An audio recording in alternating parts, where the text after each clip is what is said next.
Hello everyone, in today's video I am going to show you how to install Java in our MacBook in just a few steps. So let's get started. So first thing foremost guys, we need to open of course our browser. We're using a Chrome browser right now. So we just have or need to search for Oracle Java download, okay? So just have to click the first one guys, this one.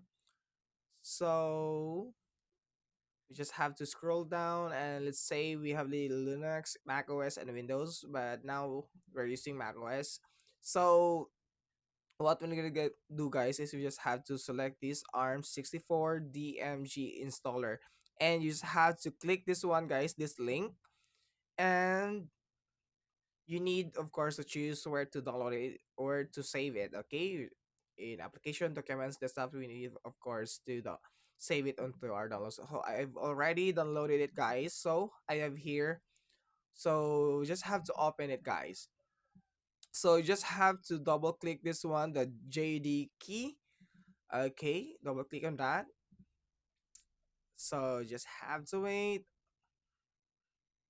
to verify.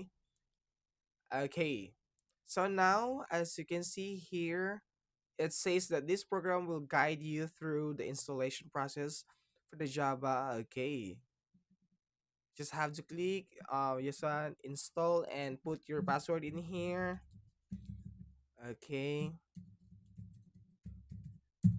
click enter, and it is now preparing to install guys. Okay, so okay, it's now installed succeeded. So that's it guys. So I hope you enjoy and learn from these quick tutorials, and please don't forget to like and subscribe for more quick tutorials on MacBook. Thank you.